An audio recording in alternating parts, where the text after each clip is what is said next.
अटल बिहारी वाजपेयी ने असम में election campaign करते हुए अपने भाषण में कहा, विदेशी आ गए हैं और सरकार कुछ नहीं कर रही है। सोचिए अगर वे पंजाब में घुस आए होते, लोग उनसे सख्ती से निपटते और उन्हें टुकड़े टुकड़े करके फेंक देते। इसी भाषण को तुरंत बाद 18 फरवरी 1983 की सुबह हिंसा भड़क उठी नीली और उसके आसपास के इलाकों में, जो कि असम के नगांव डिस्ट्रिक्ट में स्थित है। 7 घंटे महज और 3000 से ज्यादा बंगाली मूल के मुसलमान मारे गए। ये उस दौर का सबसे भयानक, सबसे बड़ा कत्लेआम था और आज भी आजाद हिंदुस्तान के सबसे खौफनाक मास किलिंग्स में गिना जाता है। एक बार फिर जुलाई 2012 में असम के कोकराझार जिले में बोरो और प्रवासी मूल के मुसलमान समुदाय के बीच हिंसा भड़क उठी। इल्लीगल इमिग्रेशन का मुद्दा एक बार फिर तेजी पकड़ लिया।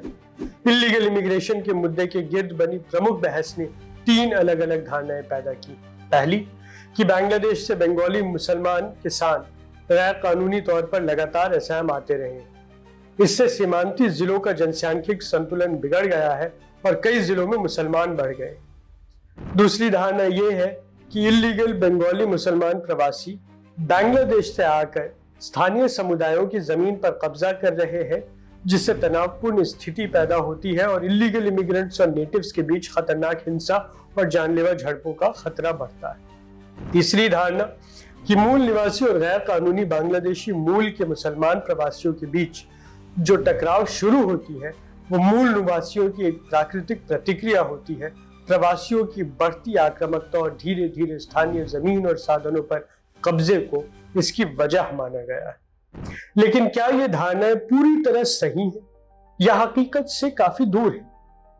समझने के लिए देखना होगा कि ये नजरिए पैदा हुए तो कैसे हुए, असल हकीकत है क्या और इनमें क्या कमियां हैं। ऐसा दावा किया जाता है कि बांग्लादेश से लगातार होने वाला घुसपैठ असम की बदलती सामुदायिक संरचना के लिए जिम्मेदार है। इस बात को बल देने के लिए सेंसस को रेफर किया जाता है, जो कि आप अपने स्क्रीन पर भी देख सकते हैं। अगर हम असम की दशक दर दशक आबादी वृद्धि दर को भारत की दर से तुलना करें तो दिखता है कि असम की आबादी वृद्धि दर 1951 से 61 के दशक में लगभग 35% रही, जबकि भारत की आबादी वृद्धि दर इस दशक में महज 22% ही रही। 1961 से 71 के दशक में भी असम में आबादी लगभग 35% की दर से बढ़ी, जबकि भारत की आबादी वृद्धि दर लगभग 25% रही। इन आंकड़ों को देखकर तो ये लगता है कि आजादी के बाद भी बांग्लादेश से आमद जारी रही, गैर कानूनी प्रवास यानी इलीगल इमिग्रेशन के तौर पर। मगर क्या ये दशक दर दशक जनसंख्या वृद्धि के फिगर्स और उनकी तुलनाएं वाकई पक्का अखंडनीय सबूत है कि बांग्लादेश से गैर कानूनी मुसलमान प्रवासी की आमद असम में हुई है? चलिए समझते हैं।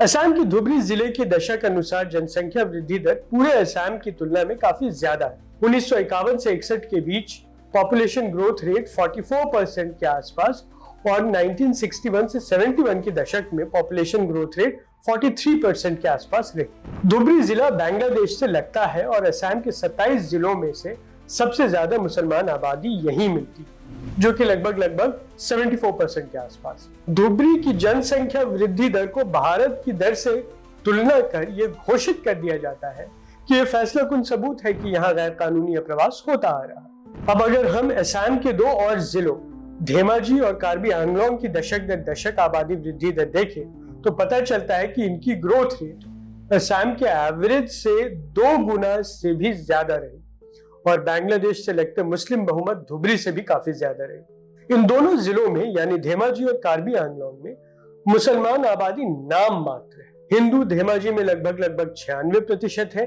और मुसलमान महज 2% के आसपास। कार्बी आंगलोंग में हिंदू 82% है और मुसलमान केवल 2%। ग्रोथ रेट भी कंपेयर कर देते हैं।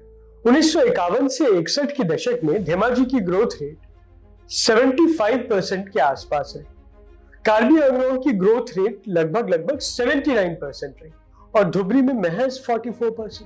1961 से 71 के दशक में धेमाजी की पॉपुलेशन ग्रोथ रेट 103% रही, कार्बी आंगलोंग की ग्रोथ रेट 68% रही, जबकि धुबरी की पॉपुलेशन ग्रोथ रेट महज 43% ही रही। तो अब सवाल ये है कि जिस तर्क से ये कहा जाता है कि मुसलमान बहुमत क्षेत्र में गैर कानूनी अप्रवास हुआ है, उसी तरह से ये क्यों नहीं कहा जाता है कि हिंदू बहुमत क्षेत्र में हिंदू इलीगल इमिग्रेंट्स बांग्लादेश से आकर सेटल हो गए? क्या इसका बेसिस सिर्फ रिलीजन यानी धर्म है? डेकेडल सेंसस के डेटा से ये बात स्पष्ट है कि आजादी के बाद से 1961 तक बांग्लादेश से असम में आमद होती रही है इमिग्रेंट्स की, क्योंकि असम की आबादी में इजाफा सिर्फ प्राकृतिक वृद्धि से समझा नहीं जा सकता। परंतु ये कहना कि इमिग्रेंट ज्यादातर मुसलमान थे बिल्कुल गलत होगा, क्योंकि डेटा दूसरी ही कहानी बयां करता है और एनआरसी की एक्सरसाइज जो हुई थी उसने इस क्लेम को ध्वस्त कर दिया था। 1979 में इलेक्शन कमीशन ने मतदाता सूची में अनपेक्षित रूप से जबरदस्त जनसंख्या वृद्धि की तरफ इशारा किया। इलेक्शन कमिश्नर की ये रिपोर्ट सियासी हलचल का केंद्र बन गई जब अफवाहें उठने लगी कि बंगाली हिंदू और बंगाली मुस्लिम दोनों मिलकर असमीज प्रभुत्व को कमजोर करने की स्थिति में आ गए। इसी आशंका से जन्मा असम मूवमेंट, जिसका परिणाम बना 1985 का असम अकॉर्ड। लेकिन यह जानना जरूरी है कि सेंसस ऑफ इंडिया के मुताबिक 1971 के बाद असम की ऊंची जनसंख्या वृद्धि दर लगातार घटती गई और तब से अब तक भारत के औसत दर से नीचे बनी हुई है और 1971 के बाद बांग्लादेश से जारी गैर कानूनी आमद के दावों को स्पष्ट रूप से झुठलाती। 1985 के असम अकॉर्ड के तहत सिर्फ वही लोग गैर कानूनी प्रवासी माने जाते हैं जो कि 25 मार्च 1971 के बाद असम में प्रवेश की। क्या यह सबूत काफी नहीं है कि ज्यादातर आमद 1971 से पहले हुई थी और इसलिए उसे इलीगल इमिग्रेशन नहीं कहा जा सकता? हमने कुछ देर पहले ही डिस्कस किया था कैसे गैर सीमांती इलाके जैसे कि कार्बी आंगलोंग और धेमाजी में पॉपुलेशन ग्रोथ बहुत तेजी से हुई आजादी के बाद से लेकर 1971 तक, और हमने ये भी डिस्कस किया कैसे सीमांती धुबरी में पॉपुलेशन ग्रोथ रेट गैर सीमांती कार्बी आंगलोंग और धेमाजी से काफी कम रही। ये बात साफ दिखाती है कि सेंसस के चुनिंदे आंकड़ों का हवाला देकर abnormally high population growth rate दिखाना बांग्लादेश से गैर कानूनी आमद का फैसलाकुन सबूत नहीं हो सकता। इसके अलावा जहां असम के सिर्फ 3 जिले बांग्लादेश से सीमा साझा करते हैं, मेघालय के 5 ऐसे जिले और इनमें जनसंख्या वृद्धि की दर असम के मुकाबले काफी ज्यादा रही। फिर भी इन जिलों में प्रवासी बंगाली बिल्कुल नहीं है और इलीगल इमिग्रेशन कभी हुई ही नहीं। ये सोचना बहुत सरल किंतु गलत है कि आज भी बांग्लादेश से गैर कानूनी आमद बड़े पैमाने पर जारी है। नेताओं द्वारा सेंसस के चुनिंदे आंकड़े दिखाना सच को तोड़ मरोड़ कर पेश करना है जो जनता को भ्रमित करता है। जब तक हम उस पेचीदा ऐतिहासिक प्रक्रिया को समझ नहीं लेते हैं जिसके नतीजे से ये जनसांख्यिक बदलाव हुआ था, तब तक इलीगल इमिग्रेशन से जुड़ी जानकारी अधूरी और भ्रामक रहेगी, जिसके ज्यादातर लोग शिकार हैं और जिसका फायदा हमारे नेता उठाते रहते हैं। नमस्कार।